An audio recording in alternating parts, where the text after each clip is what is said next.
훌륭한 아버지에 대한 말씀이에요. 제가 신학교 이제 학부에 입학했을 때도 똑같은 느낌을 받았고, 또 신대원 입학하고 나서도, 입학식 끝나고 나서 어쩌면 이렇게 전국에서 이제 침례신학대학이 대전에 하나 있으니까 어디서 이렇게 재주가 많은 사람들을 뽑아가지고 하나님이 신학교에 보내셨나.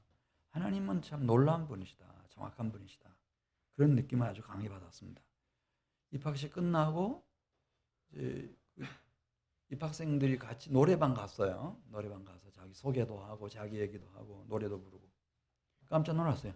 다 어디서 초청 가수들 모셔다 놓은 것 같아요. 그렇게 노래도 잘하고 다 음악성도 뛰어나고, 어떤 친구들은 작곡도 하고, 물론 뭐 기타 치고 뭐 피아노 치고 그 당시에도. 뭐 운동장에 내놓으면 그렇게 운동을 또 잘해요. 그리고 유머 감각이 얼마나 뛰어난지, 입담이 얼마나 좋은지요.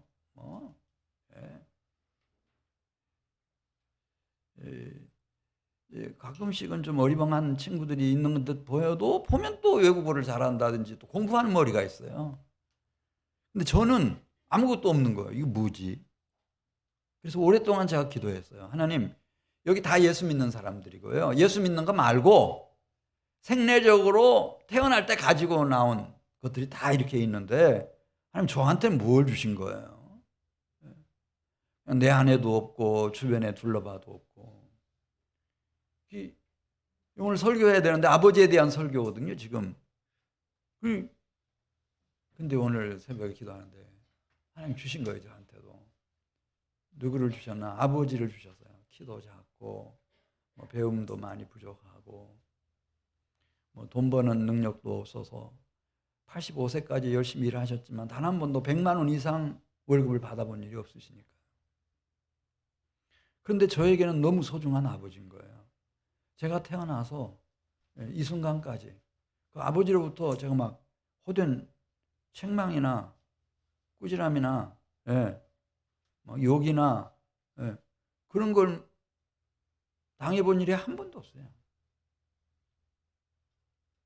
그리고 물론 가난해서 굉장한 건 못하지만 그래도 나름대로는 제가 시계 사달라고 하면은 시계 사주셨고, 학생 때. 또 다른 친구들 몇 명이나 그거 가지고 있었는지 모르겠는데 노은기 필요해서 사달라고 하면 노은기까지 다 사주셨던 아버지. 산골에서. 그냥 이 아버지의 저를 향한 그 애정이, 사랑이 어디까지가 한계인지를 모르겠어요. 그래서 교회 다니고 예수 믿고 나서 저는 너무 감사했어요. 예수님의 아버지 하나님, 그분이 우리의 아버지 하나님이다. 그러니까 아버지라는 말을 듣는 순간에 하나님은 그러면 사랑이겠구나. 그게 그냥 확 박히는 거예요, 마음속에. 하나님 아버지 그러면 되는 거예요. 다른 걸 저는 봤으니까요, 아버지를 통해서. 근데 어떤 친구들 보면은 이 아버지하고 관계가 좋지 않고 막 삐걱대고 좀 어려운 관계 속에 있는 이들은 교회 나와가지고 하나님이를 아버지라고 못 부르겠대요. 자꾸 자기 그 육신의 아버지 생각이 나가지고 못 부르겠다는 거예요. 하나님까지만 하지 아버지를 못 불러. 그런 친구도 봤어요. 근데 저는 훌륭한 아버지를 하나님이 주셨구나. 사랑의 아버지. 근데 오늘 이제 11절 12절에 있는 말씀을 보면은요, 여기 진짜 더 훌륭한 사랑의 아버지가 나오네요. 우리 11절 누가복음 15장 11절 같이 읽어요. 또 이르시되 어떤 사람에게 두 아들이 있는데 그 둘째가 아버지에게 말하되 아버지여 세상 중에서 내게 돌아올 분깃을 내게 주소서 하는지라. 아버지가 그 살림을 각각 나누어 주었더니, 이야, 진짜 사랑 많으신 아버지. 이 아들이, 특별히 둘째 아들이 보통 자식이 아니었던 것 같아요. 얼마나 창의적이고 막 개성이 뚜렷하고 아버지가 너무 잘 알죠. 너무도 당돌하게 아버지한테 아버지 재산 살림 내놓으라는 거예요. 예. 이 자식은 무슨 생각을 가지고 있는가 하면 우리 인생이라고 하는 것이 뭐 봄날같이 잠시 잠깐인데 이 젊음 청춘이 중요한 거다. 그런 생각을 가지고 있고, 그리고 그냥 이 청춘만 가지고 되는가, 돈, 재산, 재물이 있어야지 이런 것도 확실하고, 또 돈, 재물만 있다고 해서 되는가, 자유가 있어야지. 그리고 이렇게 좁은 곳이 아니라 넓은 곳에 가서 나를 실현시킬 수 있는, 나의 발전을 가져오고 도모할 수 있는 그런 기회를 만나야지. 그래서 내가 크게 성공한 후에 나는 비로소 행복하게 살 수 있다. 그런 아주 투철한 자기 나름의 인생관을 가진 그런 자식이었어요. 아버지가 그걸 알아요. 이 아이가, 아버지 제가 2번 말씀드리지 않겠어요. 아버지 그 재산 중에 어차피 뭐 우리 형하고 저하고 둘인데 이제 상속해 주실 거 아닙니까? 그 상속 재산을 미리 좀 주세요. 제가 2번 말씀드리지 않겠습니다. 이렇게 했어요. 그러니까 아버지는 다 알아요. 만일 이 아들의 뜻을 들어주지 않으면 어떤 일이 일어날 것이라고 하는 거. 그 다음에 말할 거죠. 아버지, 제 요구사항 들어주시지 않으면 둘 중에 하나입니다. 내가 죽든지 아버지가 죽든지. 그런 식이겠죠. 네. 아버지 2번 다시 묻지 않고 그냥 알았다. 그리고 자기의 재산, 자기의 재물을, 살림을 나눠가지고 이 아이한테 주었다. 이 아버지의 사랑, 이게 어디로부터 오는 걸까? 예. 그건 창세기 1장 27절에 보면은 하늘에 계신 아버지로부터 내 육신의 아버지에게 그 사랑이 부어집니다. 이렇게 되어 있습니다. 하나님이 사람을 창조하실 때 2가지 단어 쓰죠. 하나는 God like, 하나님 모습으로 이렇게 만들었다. 그다음에 하나님 형상으로 만들었다. 그때 하나님 형상이라는 말이 God's nature입니다. 하나님의 성품. 그래, 남자와 여자로 만들어 가지고 여자는 어머니가 되게 해 주시고 또 남자는 아버지가 되게 해 주심으로 하나님이 사랑이신데 그 사랑의 본성, 사랑의 성품을 구현해 갈 수 있도록 그렇게 사람을 지었어요. 문제가 많았고 방종하고 타락했을지라도 하나님이 이것만은 취소를 안 시키셨어요. 보세요. 이 선악과를 따먹고 타락했을 때 하나님이, 사랑이신 하나님이 찾아오시죠. 그리고 누구를 부르시죠? 아담을 부르십니다. 아담아, 네가 어디에 있느냐? 그러면서 말씀하세요. 내가 네게 먹지 말라고, 그것을 따먹는 날에 반드시 죽으리라고 한 나무의 열매를 내가 먹었느냐?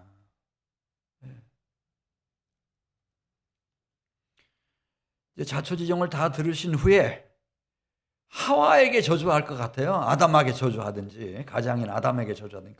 근데 하와와 아담에게 저주 안 하세요.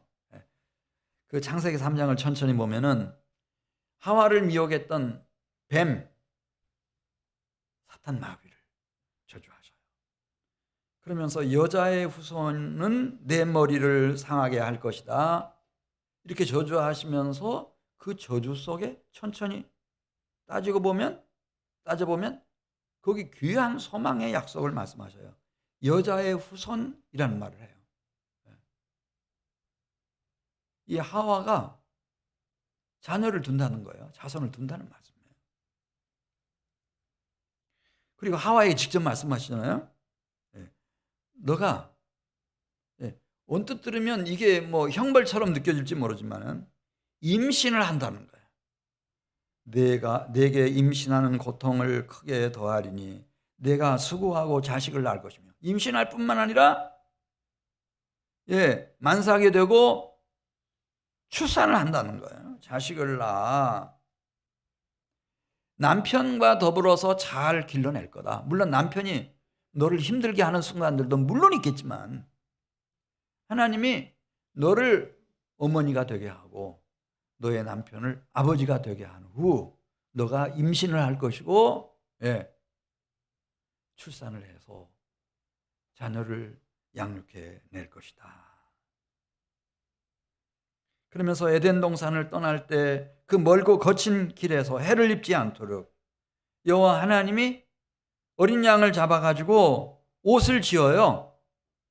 그래서 아담에게 입혀주시고 하와에게 입혀주시는 거예요. 물론 이것은 훗날 그리스도로 옷 입혀주실 것에 대한 예표랍니다.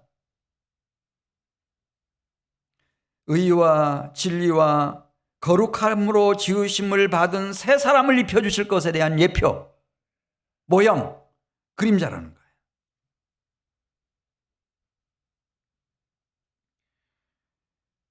그래, 이것을 안 아담이 아내 된 여인에게 이름을 붙여줘요. 하와라고 이름을 붙여줬어요. 그 하와의 이름의 의미가 뭐죠? 새 생명을 잉태하고 출산하고 그래서 자손을 일으킴으로 모든 산자의 어머니가 될 거다. 어머니가 될 거다. 하와, 산자의 어머니. 이 놀라운 은혜예요, 여러분. 원래는 하나님의 이 긍휼이 여기심 은혜가 아니었다면 그걸로 끝나버리는 거죠. 그런데 그걸 허락해 주셨어요. 임신하고 자녀를 출산하고. 그래서 첫 번째 아이를 낳아서 키웠는데 이게 가인이었어요. 살인자잖아요. 그것도 다른 사람도 아니고 아벨을 쳐 죽였어요. 그러면 정 떨어져서 그걸로 끝나버릴 것 같아요. 근데 사랑이신 하나님은 그렇게 하지 않죠. 누구를 찾아가시는가? 가인을 찾아가요. 가인을 찾아가서 친히 찾아가셔가지고 내 아우 아벨이 어디에 있느냐 물어요. 그러니까 가인이 말이죠. 얼마나 거짓되고 완악한지 보십시오. 내가 내 아우를 지키는 자입니까? 그래 여호와 하나님이 내 아우의 핏소리가 땅에서부터 내게 부르짖느니라. 그때 비로소 가인이 깨달아요. 이거 하나님까지 다 하셨네. 그게 보통 문제가 아니구나. 누군가는 나의 살인 죄를 보복하겠는데 그 순간 공포에 질립니다. 너무 힘들다고 말씀드려요. 그러니까 사랑이신 하나님이 너 안 돼. 너는 다른 사람도 아니고 친아우 아벨을 쳐 죽인 살인자이지 않니? 너 끝난 거야. 그렇게 말씀하시지 않고 오히려 제가 두려워서 공포에 질려서 살 수가 없어요. 밖에 나가면 누군가가 반드시 저를 보복 살인할 겁니다. 그때 주님이 말씀하십니다. 그렇지 아니하다. 가인을 죽이는 자는 벌을 7배나 받으리라 하시고 가인에게 사인을 주셔서 그를 만나는 모든 사람에게서 죽임을 면하게 주셨답니다. 전영인하고 사인하듯이 대통령 문재인하고 사인하듯이 하나님이 사인을 해주셨다는 거예요. 누구도 그를 죽이지 못하도록. 여러분 그 사랑의 아버지가 하늘에 계시는데 하나님 아버지십니다. 그 하나님 아버지께서 나의 이 육신의 아버지를 주셨고 어머니를 주셨고 부모님을 주셨습니다. 그래 육신의 부모는 하나님의 대리자입니다. 나를 이 세상에 태어나게 해주시고 나를 이렇게 양육해 주시고 길러내 주신 하나님의 대리자입니다. 그래서 에베소서 6장 1절 말씀 보면 자녀된 사람들은 특별히 주 안에 있는 자녀들은 너희 부모에게 순종하라. 이것이 옳으니라. 내 아버지와 어머니를 공경하라. 이것은 약속 있는 첫 계명이니 이로써 내가 잘 되고 땅에서 장수하리라. 하나님이 나와 DNA를 가장 많이 닮은 어머니, 아버지 이 지구상에서 다른 사람은 없습니다. 그 유일한 어머니, 아버지를 나보다 한 세대 일찍 태어나게 하신 후 내가 걸어가야 할 길을 먼저 걷게 하시고 그분들을 나의 멘토로 세우시고 내 인생에 멘토링을 해줄 수 있도록. 그래서 잠언 13장 1절부터 있는 말씀 보면은 지혜로운 아들은 그 아버지의 훈계, 꾸지람, 겸손하게 즐겨 잘 듣는다고 그랬어요. 그걸 통해서 하나님 나에게 꼭 필요한 지혜를 주고 가시니까. 그러나 그렇지 못한 사람들이 이 세상에 많은데 잠언 19장 26절에 있는 말씀을 보면은 최악의 배은망덕한 불효자식은 누군지 거기 썼습니다. 아비를 구박하는 자다. 아버지가 시대에 뒤떨어진다고. 아버지가 거추장스러운 존재라고. 아버지가 어머니가 지금 수입이 없다고. 자꾸 이상한 소리 한다고. 아버지 구박하는 거. 막 못 견디게 괴롭히는 거. 그거 하지 말아라. 근데 여기 아버지를 구박하지 말라고 하는 그 원어 성경의 의미는 영어로 랍이라는 단어를 씁니다. 랍이라는 단어가 무슨 뜻인가? 랍, my father. 그러면 아버지 돈을 훔치는 걸 말해요. 도둑질하는 거예요. 아예 그냥 어머니 아버지 있는 데서 빼앗는 거예요. 강탈하는 거예요. 이건 보통 강도가 아니죠. 부모의 재산을. 그런데 오늘 12절에 있는 말씀을 보면은 이 둘째 아들은 아버지에게 가가지고, 성경이니까 이렇게 심플하게 딱 썼지만은 그 의미가 다 담겨 있는 거예요. 아버지 재산 중에서 내게 돌아올 분깃을 내게 주십시오. 제가 이게 처음이자 마지막 부탁입니다. 이렇게 딱 단서를 달았겠죠.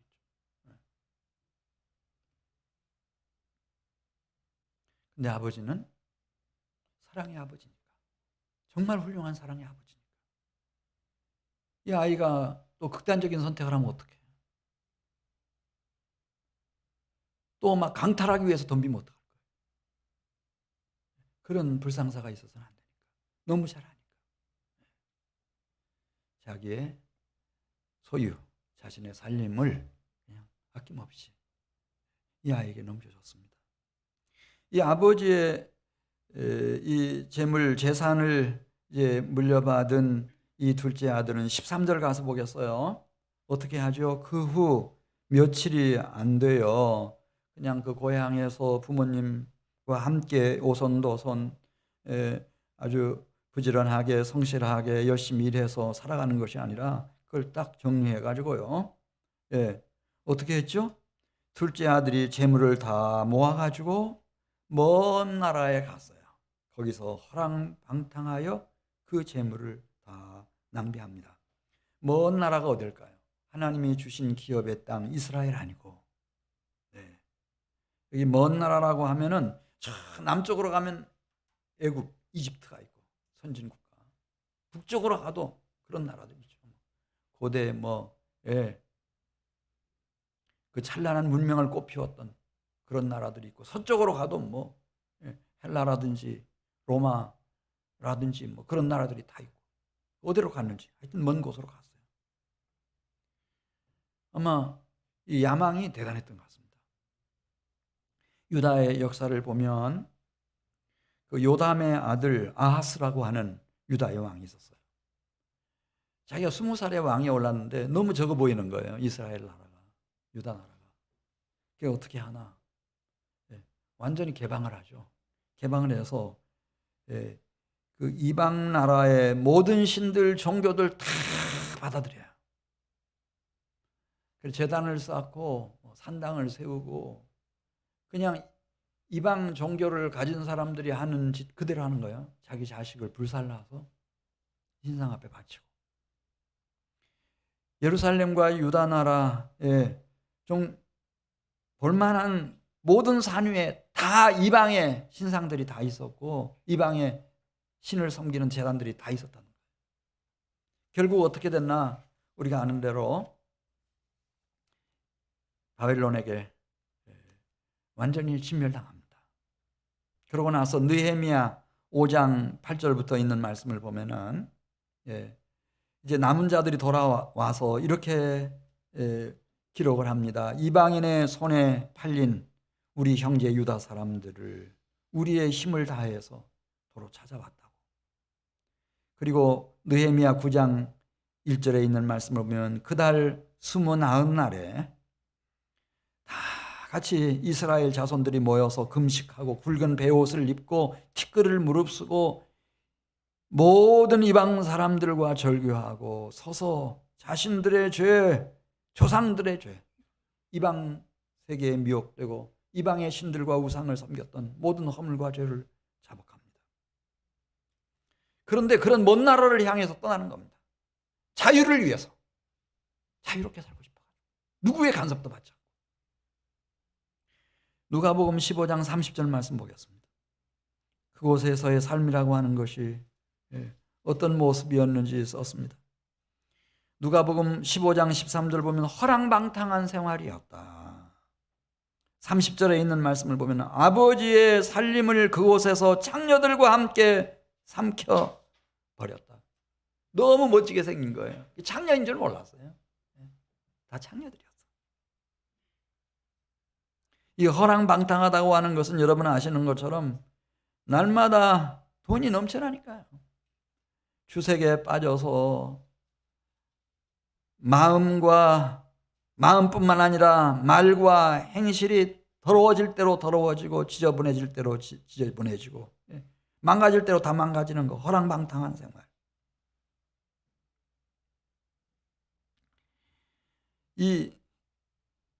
특별히 하나님의 백성들에게 이 선한 양심이 참 중요한데, 착한 양심, 이 양심이 망가지면 믿음에서 다 떠난다고 그랬어요.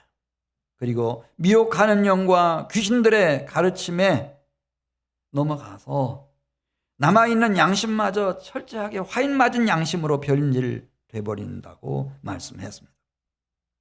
그렇게 된 거예요. 그러니까 나는 지금 에너지가 넘쳐나는 젊은이니까 아버지로부터 받은 이 상속 재산이 이만저만이 아니니까 나는 완전한 자유이니까 굉장할 거라고 기대하고 밖에 나갔는데 이 세상이 그렇게 호락호락한 곳이 아니었어요.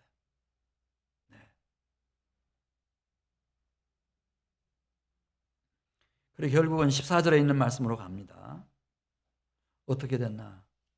가지고 있던 재산, 돈 다 날리고 게다가 그 나라에 크게 흉년이 들었기 때문에 그가 비로소 궁핍한지라. 지금 방 한 칸짜리에서 살고 있는데 호텔에서 늘 생활하다가 월세를 낼 수가 없는 거예요. 수도세도 못 냈지, 전기세도 없지. 뭐 식재료라도 좀 사려고 가야 되는데 그걸 구입할 돈도 없지.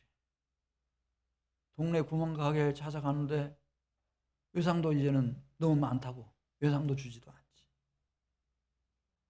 그래서 15절 말씀 보겠어요? 가서 그 나라 백성 중 한 사람에게 붙여 사니 이러다가는 안 되겠다 싶어가지고 본토인 그 지역의 유지를 찾아가서 나를 당신의 종 노예로 좀 써주세요. 제가 원하는 거 뭐 품삯을 원하는 것도 아니고 하루 3끼만 해결할 수 있으면 됩니다. 그렇게 얘기했더니 자기를 고용을 해줬다는 거예요.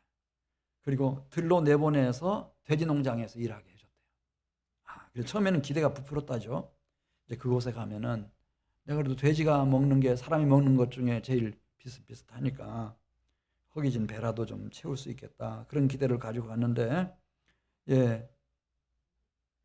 원래 돼지는 유대인들은 그걸 부정하다고 생각했어요. 왜냐하면 이방 세계에서 제사 지냈다면 돼지 머리 놓고 제사 지내고 돼지 피를 그 이방 신들과 신상들에게 바치고 밤새 우상 숭배하고 못된 음행 저지르고 그러고 나서 돼지고기 먹고 돼지 국물 마시고 그런 것이 너무나 보편화되어 있었기 때문에 이방 세계에서 이사야서에 보면은 가증히 여기셨어요. 그렇지만 이제는 이렇게 궁핍하고 배고프고 소망이 없으니까. 그때 이제 비로소 이 아들은 자신을 돌아보게 되는 겁니다. 그리고 어디선가 들려오는 세미한 음성이 이제 그의 마음을 움직이기 시작했을 거예요. 어떤 음성이었을까? 스스로 속이지 말라. 하나님은 업신여김을 받지 아니하시나니 사람이 무엇으로 심든지 그대로 거두리라. 오늘날 당하는 모든 어려움이 우연한 것은 아니고 너가 심은 대로 지금 거둔 결과물이다. 이 정직이 참 중요해요. 정직한 마음으로. 네. 지혜를 사모하는 자는 아비를 즐겁게 하여도 창기와 사귀는 자는 재물을 잃느니라. 이 잠언에 있는 말씀입니까? 다 알았겠죠.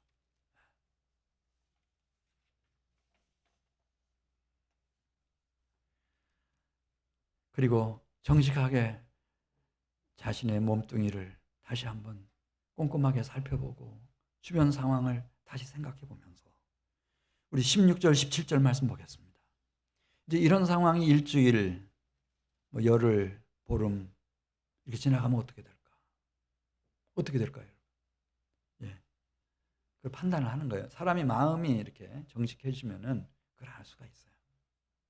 우리 16절, 17절 같이 읽습니다. 그가 돼지 먹는 쥐엄 열매로 배를 채우고자 하되 주는 자가 없는지라. 이에 스스로 돌이켜 이르되 내 아버지에게는 양식이 풍족한 품권이 얼마나 많은가. 나는 여기서 줄여 죽는구나. 그렇죠. 내가 과연 지금 언제 식사했는지 기억이 까막까막한데 일주일까지는 못 갈 것 같고 생각해 보는 거예요. 근데 여기 쓰러져서 죽음을 맞이하면 끝나는가? 죽음이 있는 곳에는 독수리가 보인다고 말씀하는데 잠언 30장 17절 아비를 조롱하며 어미 순종하기를 싫어하는 자의 눈은 골짜기의 까마귀에게 쪼이고 독수리 새끼에게 먹히로다. 여기 골짜기에는 까마귀 떼가 막 다 죽음 시신인 나한테 다 달라붙겠지. 심지어 독수리며 독수리 새끼들까지 내 눈을 파먹고 내 시신을 훼손시키겠지. 그거를 예상을 하는 거예요. 이 정직한 게 참 중요한 거예요. 정직하게 아무리 어려워도요. 내가 개인적으로 당한 현재 상황을 정직하게 받아들인 그 순간이었어요. 그 어둠을 깨고 섬광처럼 확 지나가는 하나의 모습이 있는데 아버지였어요. 나를 사랑하신 아버지. 말도 안 되는 그런 짐승 같은 요구를 했을 때까지 자기의 살림을 나눠주시던 사랑하는 아버지. 아버지 얼굴이었어요. 그 아버지의 나를 향한 사랑은 어떻게 되어 있을까? 혹시 지금도 시불처럼 불씨처럼 화로의 불씨처럼 아직 남아있는 것은 없을까? 아니, 그 순간 갑자기 아버지는 나를 지금도 사랑하실 거야. 그런 믿음, 신뢰한 믿음이 막 일어나는 거예요. 그 불씨에서 불이 일어나듯이 피어나는 거예요. 그리고 소망, 기대. 그러면 내가 아버지께로 돌아갈 수 있는 것 아닌가. 그러자마자 아버지의 집과 농장이 확 보이는데 그 농장에서 평화스럽게 가을 거지를 하고 있을 종들의 모습 다 보여요. 얼마나 평화스럽고 얼마나 그들이 풍족하고 행복하게 살아가는지. 그 순간 속에서부터 이런 결심을 합니다. 너희가 음란과 정욕과 술 취함과 방탕과 향락과 무법한 우상 숭배를 하여 이방인의 뜻을 따라 행한 것은 지나간 때로 족하도다. 내가 더 이상 이렇게 이방인의 길로 갈 수는 없지. 멸망의 길로 갈 수는 없지. 그러면서 하나님이 부어주시는 희망과 용기가 확 솟구쳐. 내가 죽더라도 아버지께로 가자. 아버지 앞에서 내 마지막 임종을 맞이하자. 아버지께로 돌아가자. 그래서 오늘 18절 말씀 같이 읽겠어요. 내가 일어나 아버지께로 가서 이르기를. 그런데 아버지께로 가서 무슨 말씀을 드리지? 그렇게 고민하고 있는데 어디서 세미한 음성이 들려오는 거예요. 너 아버지 집으로 찾아가서 아버지께 이렇게 말씀드려라. 저는 한 번도 생각해 보지 않은 얘기예요. 이 말씀이 들려오는 거예요. 내가 하늘과 아버지께 죄를 지었사오니 지금부터는 아버지의 아들이라 일컬음을 감당하지 못하겠나이다. 나를 종의 하나로 고용해 주십시오 라고 말씀을 드려야 되겠구나. 여기 중요한 대목, 여기 하늘이라는 말을 해요. 한 번도 해본 일이 없는 그런 얘기예요. 그런데 뉘우치고 아버지께로 돌아가려고 하니까 하늘에 계신 아버지가 기뻐하신 것 같아요. 가지고 하늘, 하나님 나라를 말하는 거예요. 하늘과 아버지, 하나님 아버지. 이 세상에 있는 육신의 아버지는 하늘에 계신 완전하시고 거룩하시고 영원히 영광스러운 아버지의 쌓인 표적이거든요. 모형이에요. 그림자예요.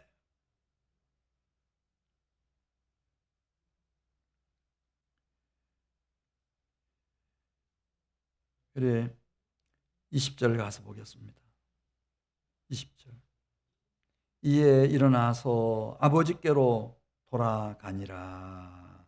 아직도 상거가 먼데. 멀리 떨어졌어요.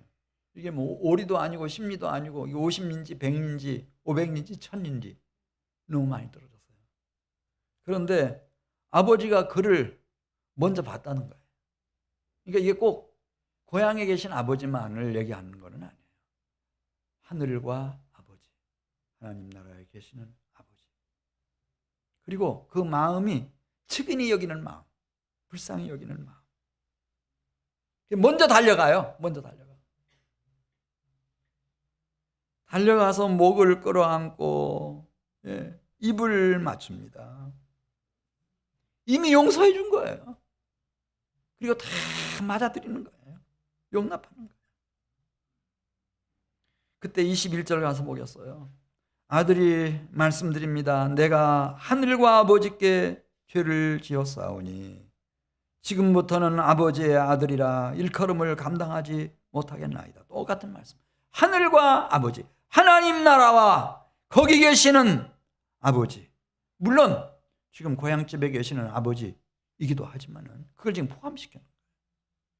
여기 아버지, 아들, 파테르라고 하는, 아버지라고 하는 성경적 의미는요, 물론 이 땅에서 나를 낳아주시고 키워주신 육신의 아버지이기도 해요. 그러나 근원적으로는 하나님 나라에 계신 아버지예요. 이게 파테르예요. 아버지. 그리고 아들도 역시 마찬가지예요. 휴오스라고 이렇게 말하는데, 이 아들은 내가 낳은 내 아들, 딸을 내 자녀, 내 아들 이렇게 말할 수 있지만은 신약 성경에서 특별히, 구약 성경에도 역시 마찬가지. 아들 이렇게 말할 때는 하나님 나라에 계시는 아버지의 아들 독생자 예수 그리스도를 말하는 것이고요. 그 그리스도 예수 안에서 이는 죽었다가 살아났으며 내가 잃었다가 다시 찾은 아들이다. 그렇게 말씀하시는 것처럼 그리스도 예수 안에서 죽었다가 다시 살아나고 이 세상 원수 마귀에게 빼앗겼다가 도로 찾아온 영원히 보배롭고 정교한 그리스도 예수 안에 있는 하나님의 백성들, 하나님의 자녀들 말할 때 휴오스라는 말 써요. 22절로 가서 보겠어요. 아버지가 곁에 모여든 종들에게 명령을 내립니다. 제일 좋은 옷을 내어다가 입혀라. 이 고대에는 옷이 그 사람의 신분이고 지위예요. 하나님의 나라에서도 어린 양의 혼인잔치 날 아버지께서 빛나고 깨끗한 세마포 예복 이거 입혀주셔야 신부의 자격이 되는 거예요. 제일 좋은 옷을 가져다 입혀라는 거예요. 이거는 단순히 이전에 둘째 아들 그 자리 아니에요. 제일 귀한 자리, 제일 좋은 옷을 가져다 입히라. 그리고 손에 가락지를 끼우라. 예, 고대에 이 손에 가락지는 가락지에다가 이름 새기잖아요. 자기 왕들이 딱 인치면은 그것이 나라의 법이 되는 거예요. 이 보통 아들 아니죠. 예. 그리고 발에 신을 신기라.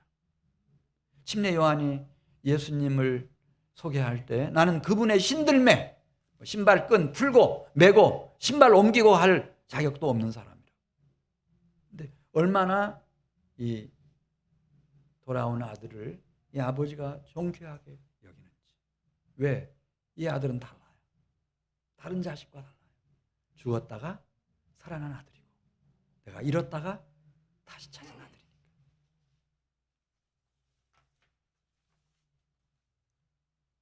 24절 말씀 같이 읽습니다. 시작. 이 내 아들은 죽었다가 다시 살아났으며 내가 잃었다가 다시 얻었노라 하니 그들이 즐거워하더라. 네. 그래서 아버지가 명령을 내리죠.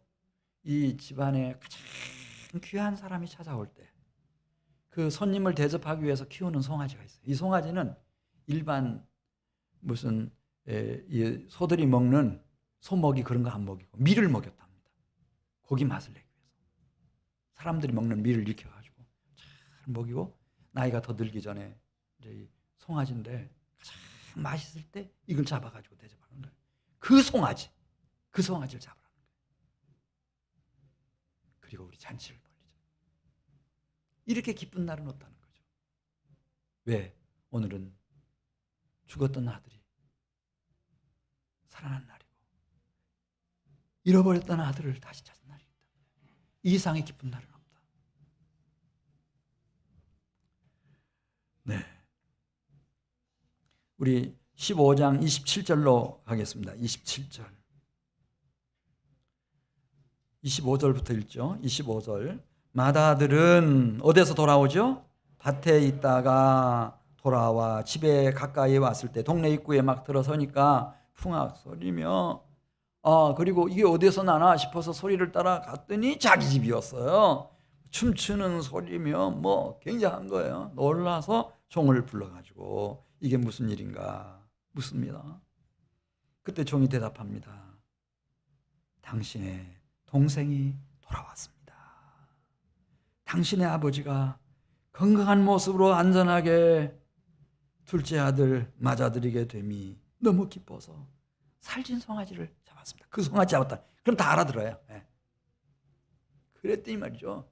이 맏아들이 막 노발대발하고 막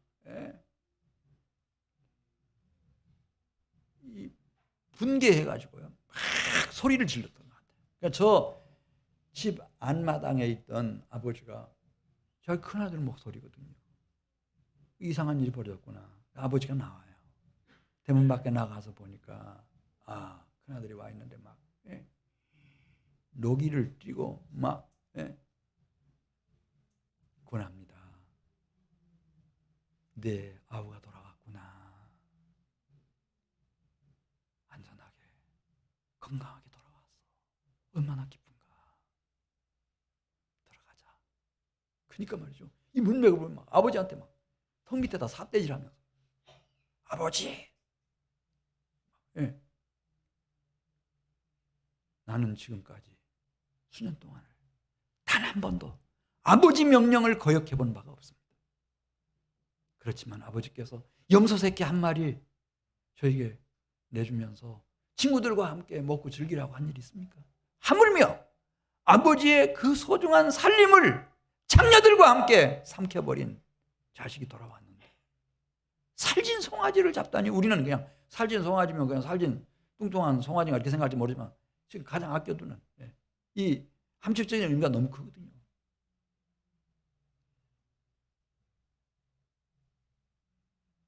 그때 아버지는 지혜로운 아버지이기 때문에 금방 느껴요. 이 맏아들도 온통 신경이 재산에 있었구나. 살림에 있었구나. 그래서 이렇게 말해요. 31절로 가서 보겠습니다. 이 맏아들에게 그래 맞다 그러면서 아버지가 이르되 예 너는 항상 나와 함께 있으니 내 것이 다 내 것이다. 그래 맞아. 너 지금까지 수년 동안 열심히 했지. 내 공로가 지대하다는 거 안다. 그러므로 내 살림은 다 너의 소유로 내가 양도를 하마. 오직 이 맏아들은 살림, 재물, 재산만 생각하니까요. 다 가져라. 그러면서도 32절에 있는 말씀. 그러나 한 가지 기억해라. 이 내 동생은 어떤 동생인가? 죽었다가 살아났으며 내가 잃었다가 얻은 자식이다.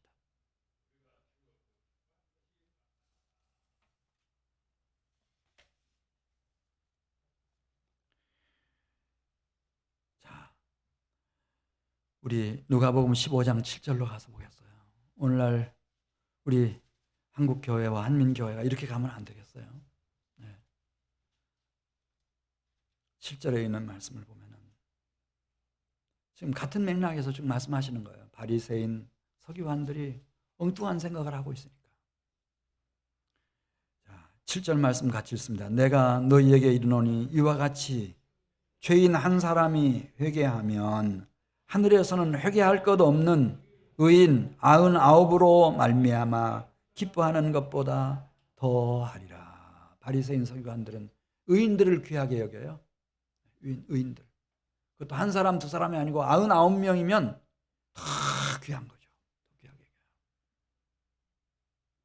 그러나 우리 주님은 회개할 것 없는 의인 99명보다 회개한 죄인 한 사람, 그 한 사람을 찾고 계셔요. 그 한 사람을 기뻐하셔요. 그러면 그분은 사람의 마음 중심까지 다 꿰뚫어 보시기 때문에 모든 사람의 죄를 범했고 유대인이나 헬라인이나 다 죄 아래 있고 의인은 없나니 하나도 없으며 깨닫는 자도 없고 하나님을 찾는 자도 없고 선을 행하는 자도 없나니 하나도 없다고 하는 거 다 알아요. 주님은 누구를 찾고 계시는가? 회개한 영혼입니다. 회개할 것 없는 의인 99명보다 하늘에서는 회개한 죄인 한 사람 더 기뻐한다. 10절에도 보겠습니다. 내가 너희에게 이르노니 이와 같이 죄인 한 사람이 회개하면 하나님의 사자들 앞에 기쁨이 되느니라. 하나님 아버지뿐만 아니라 성자와 성령 하나님뿐만 아니라 앞서간 모든 성도들뿐만 아니라 하늘에 있는 모든 천사들도 의인 99을 인해서 기뻐하는 것이 아니고 회개한 죄인 한 사람, 진정으로 회개하고 돌아오는 죄인 한 사람을 통해서 그렇게 기뻐하고 행복해한다. 왜냐하면 회개하지 않으면 시간 문제예요. 언제 넘어지고 언제 거꾸러지고 언제 멸망당하느냐 다 시간 문제예요. 거기가 에덴 동산이라도 마찬가지예요. 아담과 하와 넘어지는 거 보십시오. 초장에 넘어져 버렸습니다. 다시는 일어날 기회가 없었습니다. 다윗의 아들 솔로몬도 중간에 넘어집니다. 이방 여인들 사이에서. 주권하자마자 나라는 둘로 갈려져 버립니다. 요시아라고 하는 남유다의 위대한 종교개혁자가 있었습니다. 큰 지도자였습니다. 그러나 막판에 한순간에 미혹의 영인 거짓의 영이 그를 덮칩니다. 그는 그럴 필요가 없었습니다. 바르노가 나는 하나님의 응답을 받고 하나님의 명령을 지금 수행하기 위해서 가는 길이니까 나는 그대와 전쟁할 뜻이 전혀 없다고. 근데 끝까지 싸워가지고 그곳에서 전사함으로써 자기의 안타까운 삶을 39의 젊은 나이로 망하고 맙니다. 그런즉 선 줄로 생각하는 자는 넘어질까 조심하라. 네.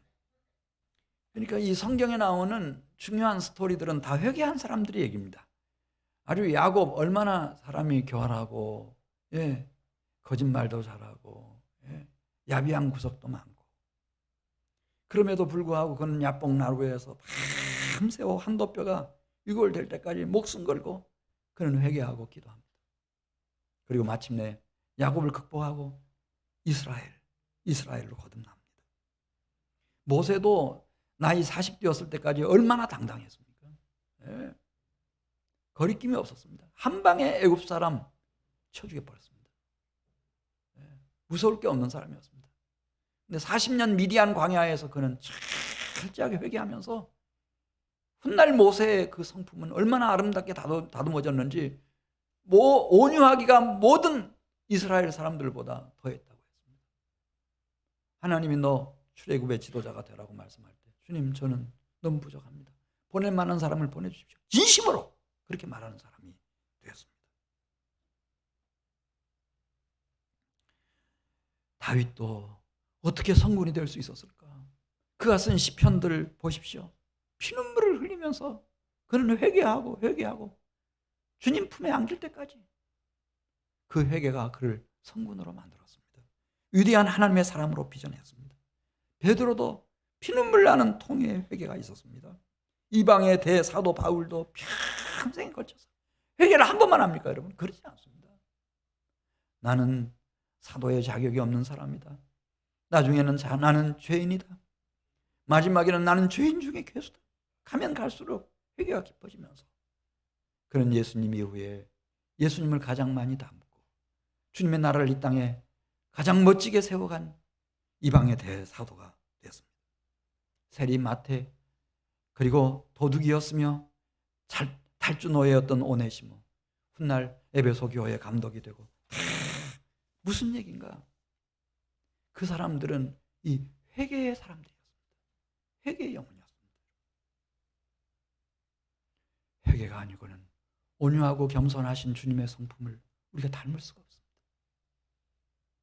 회개한 자만 그 멍에를 메고 주님을 배우고 그리스도의 장성한 분량까지 온유와 겸손을 실현시킬 수 있는 것입니다.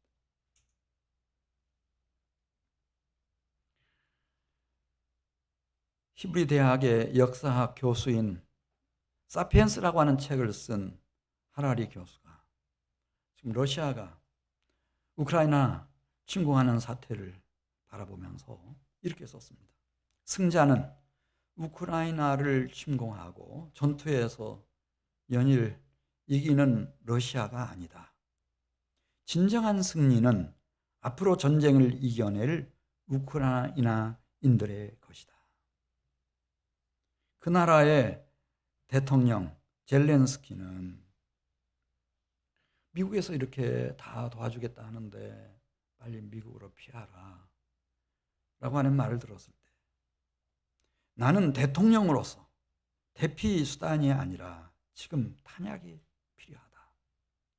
나는 죽음을 두려워할 권리를 가지고 있지 않다 라고 말했고 러시아 전함이 끝까지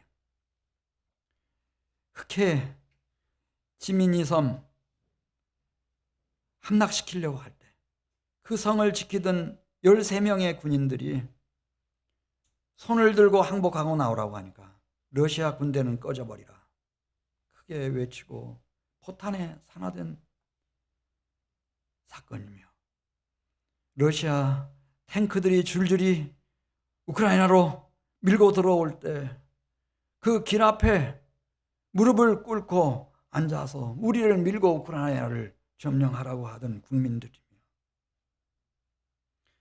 한국 서울 팝스에 소속되어 있는 우크라이나 단원 3명, 한 사람은 47세, 또 한 사람 51세, 또 한 사람 52세. 그런데 우크라이나 전선으로 달려가서 나라를 구하겠다고 자신들의 몸을 던지는 이 이야기들이 우크라이나의 위대함을 세워갈 이야기를 지금 지어가고 있다. 만들어가고 있다. 우크라이나인들의 용감한 이야기는 자신들의 조국뿐만 아니라 전 세계 사람들에게 새로운 각오를 심어줄 것이다. 여러분, 이 세상은 우리가 생각하는 것처럼 그렇게 단순한 구조로 되어 있지 않습니다. 공중권세 잡은 살인자이며 거짓의 아비이고 밤낮 없이 참소하는 사탄 마귀가 이 세상을 이끌고 있습니다. 따라서 누가 이 사탄 마귀를 이기는 자가 될 것인가? 그건 회개한 심령들입니다. 요한계시록 12장 10절에 있는 말씀 보면은 우리의 형제들을 참소하던 자, 곧 우리 하나님 앞에서 밤낮 참소하던 자가 쫓겨났고 그들을 이겼으니 그들은 죽기까지 자기들의 생명을 아끼지 아니하였도다. 무릇 자기 생명을 목숨을 보존하고자 하는 자는 잃을 것이요 잃는 자는 살리리라. 주님 말씀하셨는데 회개하는 심령. 우리 지도자들이 한반도에서는 다시 전쟁이 없도록 우리는 종전선언 합시다.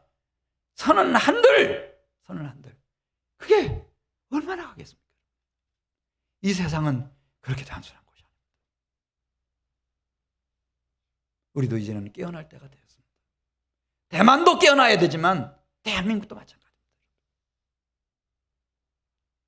우리가 3월 9일 날 새벽에 부활절 맞이 40일 작정 새벽 기도의 첫날이기도 하지만 우리가 구국 기도회로 여기 모여서 우리의 조국 대한민국을 위해서 우리 민족을 위해서 기도하고 우리가 이 우크라이나로 달려가지는 못하지만 그러나 간절히 중보하고 우리가 투표장에 가서 성령의 인도하심 따라 정확하게 기표를 하고 그리고 나라를 위해서 기도해 주시기를 바랍니다. 오늘 말씀을 정리합니다. 우리 주님은 회개할 것 없다고 그렇게 말하는 의인 99명 때문 아니고 진심으로 회개하는 죄인 한 사람, 회개한 영혼 하나, 그 영혼 찾으러 오셨습니다. 이 사람들이 이 땅에 하나님의 영광을 드러내고 주의 나라를 세워가고 역사를 새롭게 하는 것입니다. 우리 같이 기도드리겠습니다.